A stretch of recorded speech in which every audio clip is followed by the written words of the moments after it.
राजस्थान के जैसलमेर में चलती बस में आग लगी, 20 लोगों की मौत, खबर 16 लोगों के जख्मी होने की जानकारी। जैसलमेर बस हादसे के बाद घटनास्थल पर पहुंचे सीएम भजनलाल शर्मा। आज पटना में चुनाव प्रचार कार्यक्रम को स्थगित किया। राजस्थान के जैसलमेर में बस हादसे पर पीएम मोदी ने दुख जाहिर किया। मृतक के परिजनों को 2-2 लाख रुपए की सहायता राशि देने की घोषणा की।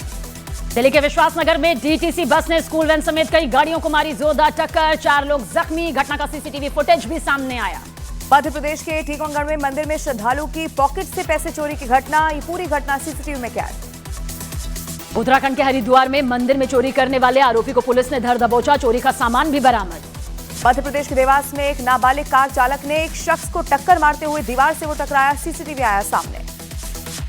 बिहार बीजेपी ने विधानसभा चुनाव के लिए 71 उम्मीदवारों की पहली लिस्ट जारी कर दी। मंत्री समेत कई बड़े नेताओं के काटे गए टिकट। भारतीय जनता पार्टी की पहली लिस्ट में आधे से ज्यादा सीटों पर ओबीसी, ईबीसी और एससी/एसटी को टिकट। लिस्ट में 20 ओबीसी और 6 अनुसूचित जाति के उम्मीदवार। बीजेपी ने 6 बार के विधायक और वर्तमान विधानसभा अध्यक्ष नंदकिशोर यादव का टिकट काटा। उनकी जगह रत्नेश कुशवाहा पटना साहिब से उम्मीदवार बनाए गए। डिप्टी सीएम सम्राट चौधरी को तारापुर से मिला टिकट। लखीसराय से डिप्टी सीएम विजय कुमार सिन्हा बनाए गए उम्मीदवार। सिवान सीट से बीजेपी के पूर्व प्रदेश अध्यक्ष और मंत्री मंगल पांडे को मिला टिकट। दानापुर से पूर्व केंद्रीय मंत्री रामकृपाल यादव बनाए गए उम्मीदवार। बीजेपी ने 71 उम्मीदवारों की लिस्ट में 8 सिटिंग विधायकों का टिकट काटा। पूर्व मंत्री रामसूरत राय, अमरेंद्र प्रताप सिंह, मोतीलाल राहा, रामप्रीत पासवान को नहीं मिला मौका। बक्सर से लोकसभा चुनाव हारने वाले मिथिलेश तिवारी को बीजेपी ने बैकुंठपुर से बनाया उम्मीदवार। पूर्व जेडीयू सांसद सुनील कुमार पिंटू को सीतामढ़ी से टिकट हासिल हुआ। पूर्व डिप्टी सीएम रेणु देवी और तारकिशोर प्रसाद को भी बीजेपी ने एक बार फिर से मौका दिया। रेणु देवी बेतिया से तो वहीं तारकिशोर प्रसाद कटिहार से उम्मीदवार। लोक गायिका मैथिली ठाकुर बीजेपी में शामिल, बीजेपी के टिकट पर लड़ सकती हैं विधानसभा का चुनाव। जेडीयू की लिस्ट आने से पहले ही पूर्व विधायक अनंत सिंह ने मोकामा सीट से नामांकन दाखिल कर दिया। बोले विरोधी उम्मीदवार का जमानत जब्त हो जाएगा। बीजेपी से टिकट कटने पर वरिष्ठ नेता और विधानसभा अध्यक्ष नंदकिशोर यादव हुए भावुक। बोले बीजेपी ने बहुत कुछ दिया, पार्टी से नहीं कोई शिकायत। गोपालगंज के भोरे विधानसभा से जनसुराज उम्मीदवार प्रीति किन्नर ने नामांकन दाखिल किया। मंत्री सुनील कुमार को दे रही है चुनौती। महागठबंधन के सीटों के ऐलान से पहले सीपीआई एमएल ने 18 उम्मीदवारों के नामों का ऐलान कर दिया। पालीगंज से संदीप सौरभ, दीघा से एक्टर सुशांत सिंह राजपूत की बहन दिव्या गौतम को टिकट हासिल हुआ। जीतन राम मांझी की पार्टी हमने अपने सभी 6 उम्मीदवारों के नाम का ऐलान किया। इमामगंज से जीतन राम मांझी की बहू दीपा मांझी लड़ेंगी चुनाव। हथकड़ी पहने नामांकन करने पहुंचा हत्या का आरोपी बना चर्चा का विषय। मनेर सीट से निर्दलीय प्रत्याशी के तौर में विकास कुमार ने नॉमिनेशन किया। आज शाम 6 बजे बिहार बीजेपी के कार्यकर्ताओं से बातचीत करेंगे पीएम मोदी। मेरा बूथ सबसे मजबूत अभियान के तहत पीएम करेंगे संवाद। आज राघोपुर सीट से आरजेडी उम्मीदवार के तौर पर नामांकन दाखिल करेंगे तेजस्वी यादव। राघोपुर से लगातार तीसरी बार चुनाव लड़ेंगे तेजस्वी। बिहार विधानसभा चुनाव में करीब 3 दर्जन रैली करेंगे गृह मंत्री अमित शाह। सूत्रों के मुताबिक लगभग हर जिले में सभा को संबोधित करेंगे अमित शाह। बिहार चुनाव को लेकर दिल्ली में कांग्रेस की सीईसी की बैठक हुई। बैठक में करीब 40 सीटों पर उम्मीदवारों के नामों पर मुहर लगने की दी खबर। दिल्ली में कांग्रेस की सीईसी की बैठक के बाद मल्लिकार्जुन खड़गे के सामने कार्यकर्ताओं ने टिकट के लिए हंगामा किया। बाहरी उम्मीदवारों को टिकट न देने की मांग की। बीजेपी के वरिष्ठ नेता और पूर्व मंत्री रामचंद्र सैनी अब बीजेपी छोड़कर जनसुराज पार्टी में शामिल। बीजेपी पर लगाए असली मुद्दों से भटकाने के आरोप। बिहार में एसआईआर के तहत बने वोटर लिस्ट पर अब तक किसी ने दर्ज नहीं कराई है आपत्ति। नए वोटर लिस्ट से ही कराए जाएंगे चुनाव। पटना में राबड़ी देवी के आवास के बाहर टिकट नहीं मिलने से नाराज दावेदार और उसके समर्थकों ने किया हंगामा। तेजस्वी यादव पर 3 करोड़ के टिकट बेचने के आरोप लगाए। दीपावली से पहले दिल्ली में प्रदूषण का लेवल बढ़ा। दिल्ली में AQI 211 रिकॉर्ड किया गया। वायु प्रदूषण बढ़ने के चलते ग्राफ 1 लागू। IMF ने 2025-26 के लिए भारत की विकास दर के अनुमान को बढ़ाया। अमेरिका की 50% टैरिफ के बावजूद भारत का विकास दर 6.6% रहने का अनुमान। भारतीय पर्यटकों के लिए जापान में जल्द शुरू होगी UPI से पेमेंट की सुविधा। NPCI इंटरनेशनल ने जापान की NTT डेटा के साथ समझौते पर हस्ताक्षर किया। भारत की बड़ी कॉर्पोरेट कंपनीज के पूंजीगत खर्च में 2030 तक होगी 2 गुनी बढ़ोतरी।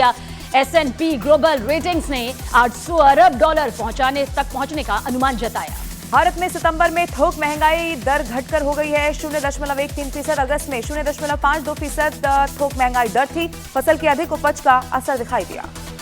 भारत मंगोलिया के राजनयिक संबंधों के 70 साल पूरे होने पर पीएम मोदी और मंगोलिया के राष्ट्रपति ने साझा डाक टिकट जारी किया। डाक टिकट में रामलीला का किया गया चित्रण।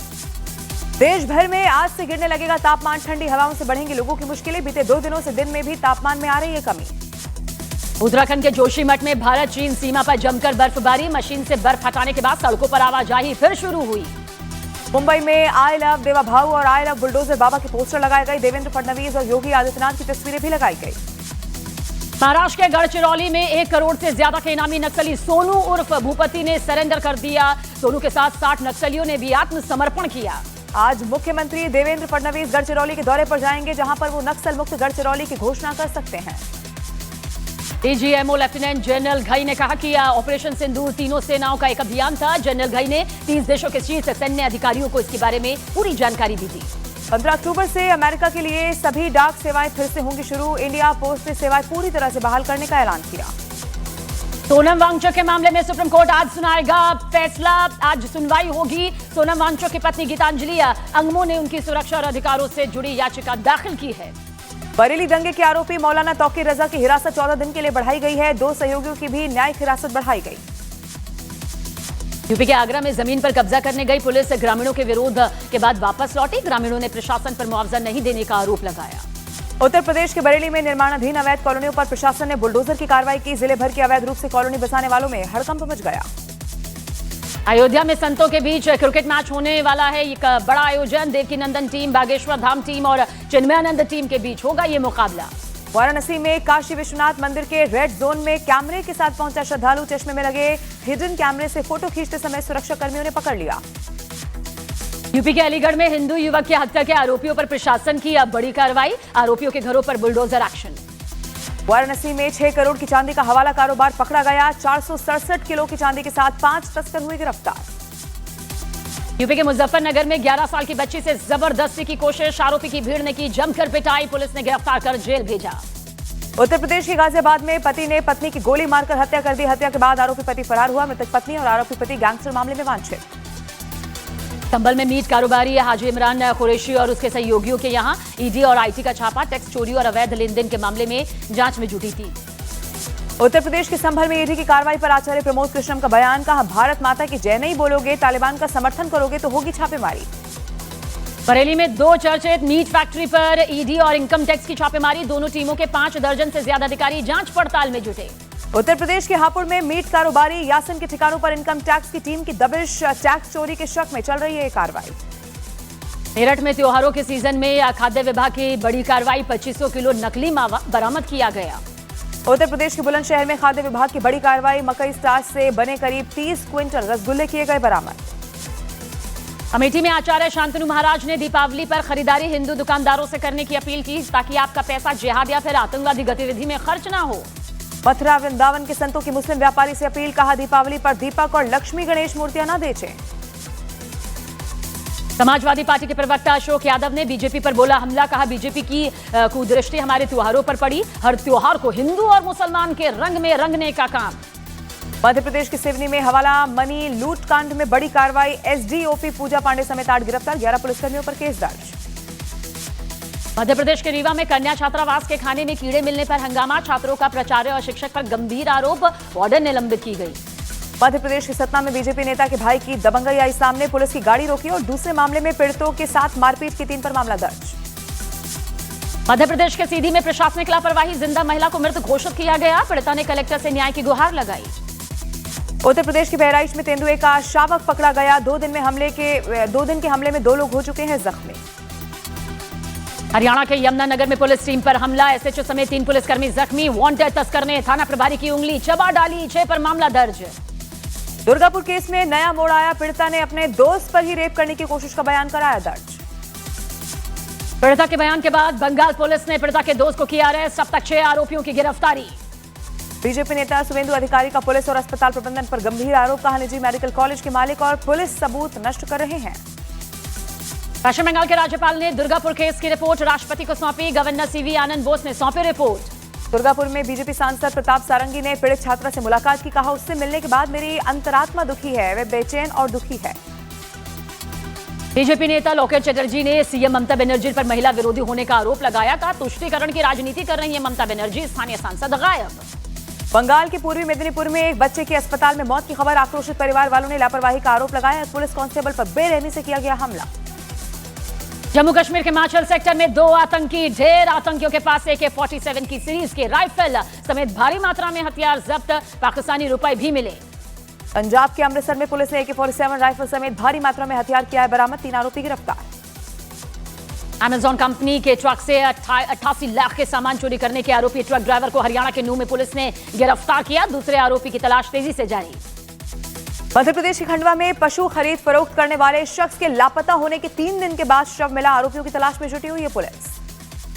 गुजरात के अहमदाबाद एयरपोर्ट पर तकनीकी खराबी के चलते कतर एयरवेज की फ्लाइट की कराई गई इमरजेंसी लैंडिंग। दोहा से हांगकांग जा रही थी ये फ्लाइट। वेस्ट इंडीज के खिलाफ दूसरे टेस्ट मैच में भारत ने 7 विकेट से जीतकर सीरीज 2-0 से क्लीन स्वीप कर ली। मैच में 8 विकेट लेने वाले गेंदबाज कुलदीप यादव बने man of the match.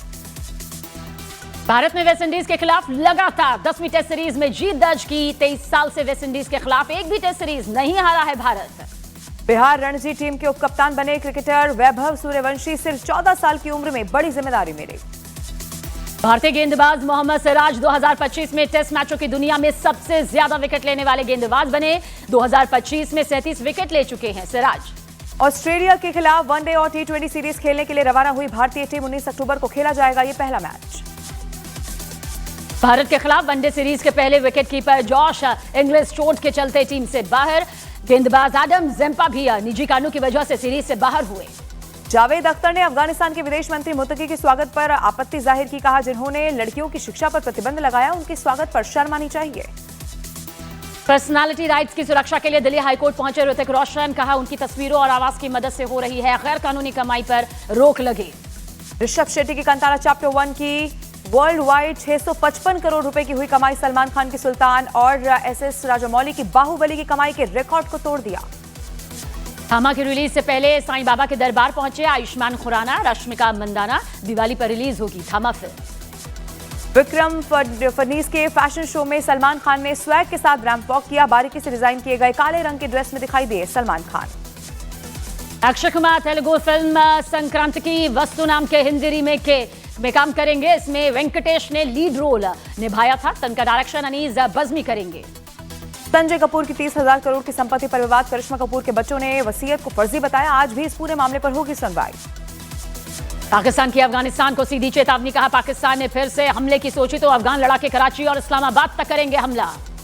Trump ने कहा कि गजा से इजरायल के 20 बंधकों की वापसी से एक बड़ा बोझ उतरा। हालांकि उन्होंने मृतकों के शव को भी जल्द से जल्द वापस लाने की बात कही। इजरायल विदेश मंत्रालय ने पुष्टि की है कि हमास की कैद में एकमात्र नेपाली बंधक बिपिन जोशी की मौत हुई। शव को वापस इजरायल लाया गया। संघर्ष विराम के बाद गजा में हमास का कत्लेआम। हमास ने अपने विरोधियों को मारकर सत्ता पर कब्जा मजबूत किया। 30 से ज्यादा की मौत। इजरायल ने कहा कि हमास अब बंधकों के शव लौटाने के लिए जल्द कार्रवाई करे। अभी तक हमास ने सिर्फ 4 बंधकों के शव लौटाए हैं। यूक्रेन ने युद्ध में रूस को बड़े नुकसान का कर दिया है दावा। कहा, रूस के 11,25,000 से ज्यादा सैनिक मार गिराए गए। ईरान ने डोनाल्ड ट्रंप पर भरोसा करने से किया इनकार। कहा, ट्रंप की बातचीत की पेशकश और अमेरिका की कार्रवाई एक दूसरे के विपरीत।